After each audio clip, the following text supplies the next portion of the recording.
Hello, hello. Welcome to Inklings with Irena, the weekly energy show connecting you to your intuitive guidance system. I'm so glad that you're here with me. Give me a quick shout out when you jump on, a little hello, because today we are talking about being tired. Where is this fatigue coming from? Holy cannoli.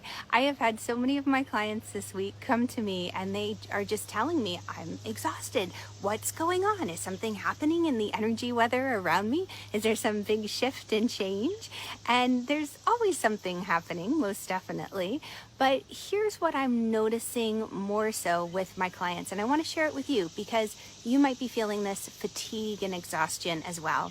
If we haven't met, my name is Irena Miller. I'm an intuitive energy guide, and I have been guiding empathic women for 2 decades now in connecting to their intuition, knowing when something's off and how to translate that into action steps.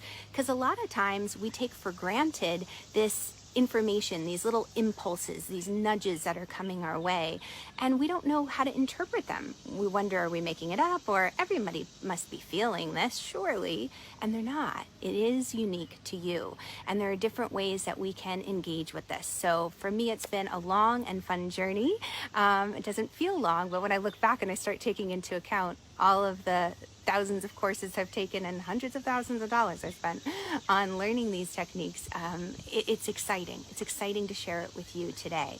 So this fatigue, I want to talk about what you can do and how you can tune into where it's coming from. One of the first things I've noticed with my clients as they've come to me this week is that they have a lot going on. In the modern lifestyle, we all do. We've got projects at work that we're juggling. We've got volunteer groups that we're a part of. We have friends that we want to see and family we want to be with.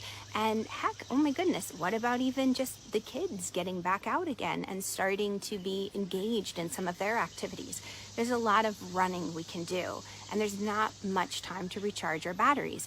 Even Zoom call conversations between family members can be draining, especially when a lot of these family members are brand new to interacting online. It's like this Brady Bunch experience where everybody's trying to talk at once. Nobody knows who to talk, like who goes next, and it's a bit awkward.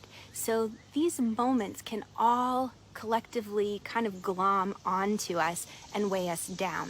So I want to open with a little story because this story I found has been effective in reminding me and my clients during the week or even during the day when we might be letting some of these moments of conversation, the to-do lists that are so long, so much going on in our head.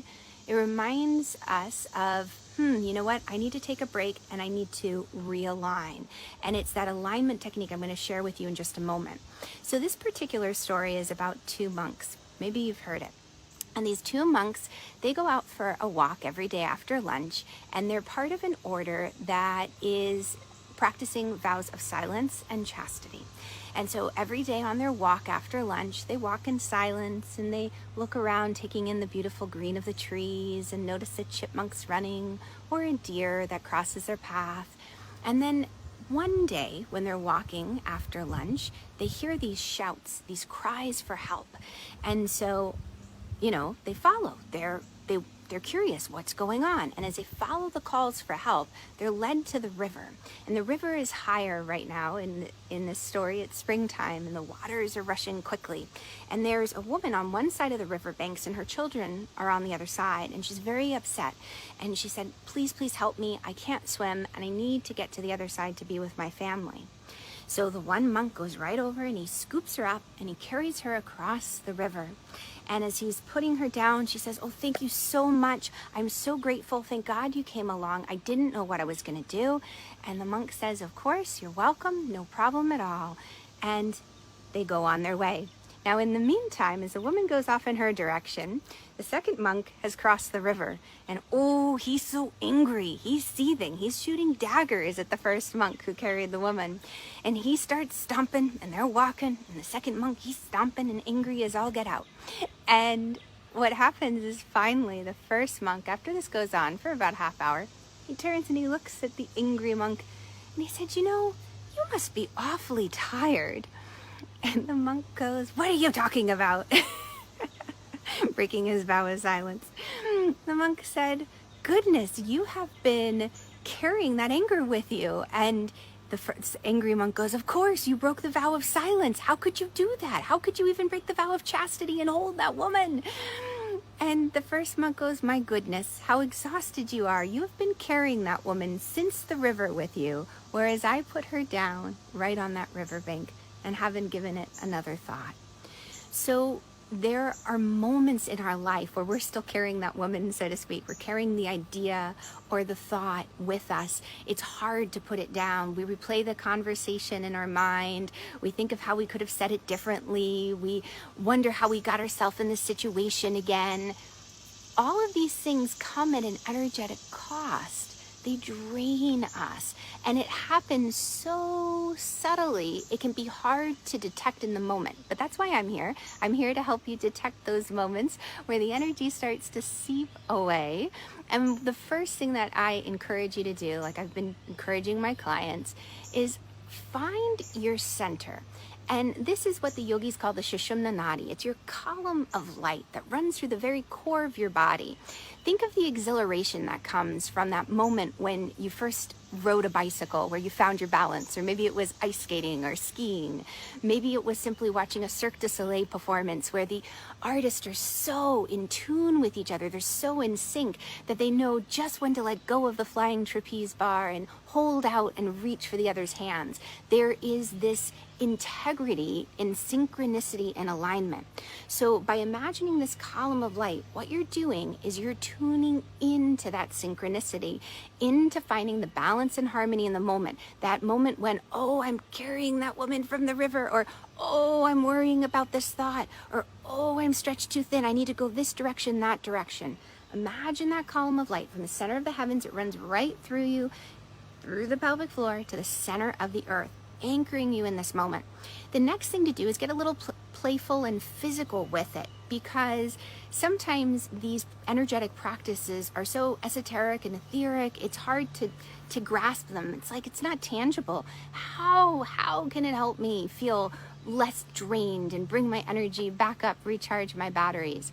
Well, when you bring the physicality into it and you think about like a car driving on the highway, if you have all the windows down, it might be nice to get the breeze, but it's going to affect the momentum of the car, and it's going to take more gas to get to where you want to go, because all that airflow coming in the windows is going to reduce those positive aerodynamics and slow you down. So having the windows up on the highway can save gas when we want to drive quickly. So same sort of, I think, thing with bringing your energy back to center rather than being scattered everywhere and getting that energy drag and drain. You remember what it's like to be in your center, and that's simply imagining that golden light. Then the physical practice you can bring in is think of yourself a bit like a juggler. You have that column of light, and you just extend your arms out at an angle. Hopefully you can see just a little bit of a diagonal. You bend your knees just an inch or so, and then with that right arm up and left arm down, lean onto your right foot, and you lift the left foot a little bit. So even though you might be juggling a lot, you might be reaching over here and helping a friend, you still have your center. You're not giving so much that you get pulled off center and energetically drained. And then maybe you go to the other side. Now you're helping your family, or you're working on your business, and you're reaching up and you're spreading those right toes. It helps with balance. And just that simple exercise of going back and forth like this, what it does is it brings you into synchronicity. It shows your subconscious that there's a way to get back to center so you don't have to feel so drained. Even when you're juggling a million different tasks, you're not drained and fatigued because you remember who you are. You're not carrying that woman from the river. You're not giving so much away that there's nothing left for yourself. You're coming back home. So I hope you get a chance to get a little playful, get outside today, try these little balancing techniques. Let me know if you've ever had a fun experience with that exhilaration of finding balance. I still remember that first time I finally could balance on my bicycle. It took me forever. So thanks for joining me. To continue the adventure, click the link above. I've got a lot more energy exercises that I love to share with you so that you can have the energy to live the life that you were born to live. All right, catch y'all on the flip side. Mwah. Bye guys. Thanks for jumping on.